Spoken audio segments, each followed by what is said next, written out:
شاندێکی باڵای یەکێتی بە سەرۆکایەتی بافڵ تاڵەبانی گەیشتە تاران. ئەم جموجۆڵەی یەکێتی هاوکاتە لەگەڵ چەند گۆڕانکاریەکی نێوخۆیی و ئیقلیمی.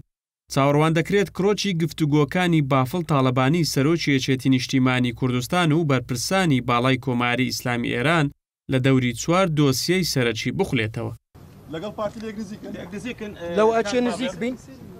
پەیوەندیەکانی یەکێتی و پارتی ڕەنگە یەکێک لە دۆسیەکان بێت، بە تایبەت کە پەیوەندیەکانی ئەم دوو حیزبە لە ڕووی سیاسیەوە ئیستیقرار نییە و لێدوانی بەرپرسێکی حیزبی و هەڵدانەوەی لاپەڕەیەکی مێژووی بەسە بۆ ئەوەی شەڕی میدیایی هەردوو لا دژ بێک دەست پێ بکەنەوە و کاری دامەزراوەکانی حکومەت پاک بخەن.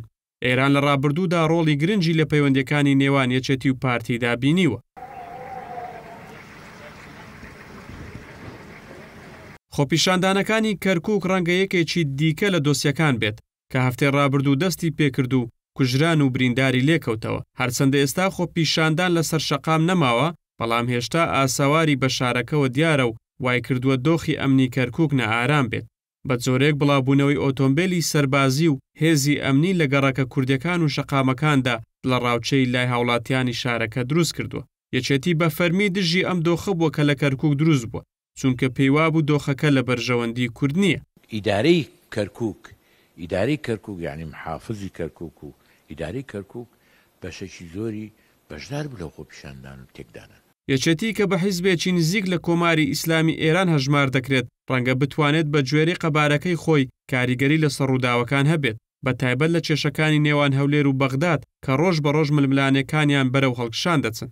پێشبینی دەکرێت پەیوەندیەکانی هەولێر و بەغداد یەکێکی دیکە لەو دۆسیانە بێت کە بافڵ تاڵەبانی و بەرپرسانی ئێران تاوتوێ بکەن. زۆرێک لە شیکەرەوە سیاسیەکان پێیان وایە تاران دەتوانێت ڕۆڵی کاریگەری هەبێت بە ئاڕاستەی چارەسەرکردنی کێشەکانی نێوان عێراق و هەرێم. کێشەی بنەڕەتی نێوان هەولێر و بەغداد یاسای بودجەیە. حکومەتی هەرێم دەڵێت حکومەتی عێراق بەشە بودجەی هەرێم نانێرێت و سیاسەتی برسیکردن بەرامبەر فەرمانبەرانی کوردستان بەکاردەهێنێت. لە بەرامبەردا حکومەتی عێراق شتێکی دیکە دەڵێت و هەرێم بەوە تۆمەتبار دەکات کە بودجەی زیاد لە بەشی خۆی وەرگرتووە و دەشتوانێت لەو پارەیە موچەی فەرمانبەران دابین بکات. ئەم جارە من دڵنیام بە وجودی جەناوی سەرۆک وەزیران ئەم ڕێکەوتنە وەکو خۆی جێبەجێ دەکرێت. دۆسیەکی دیکە کە ڕەنگە بۆ یەکێتی هەستیارترینیان بێت، چونکە خۆی حیزبی حاکمە و ڕاستەوخۆلەی بەرپرسە، دۆسیە حیزبەکانی ڕۆژهەڵاتی کوردستانی ئێرانە لە سنووری پارێزگای سلێمانی، بە تایبەت مۆڵەتەکەی ئێران بۆ چەککردنی حیزبە کوردەکانی ڕۆژهەڵات تاوەکو 19 ئەم مانگەیە، واتە تەنها 9 ڕۆژی ماوە. بەرپرسانی باڵای ئێران پێشتر هۆشداریان داوە ئەگەر تا ئەو کاتە حیزبە کوردەکانی دژبەریان لە هەرێم چەک نەکرێن، ئەوا هێرشیان دەکەنەوە سەر. ئێمە ڕۆڵەی ئەرک و کار و کۆشەشین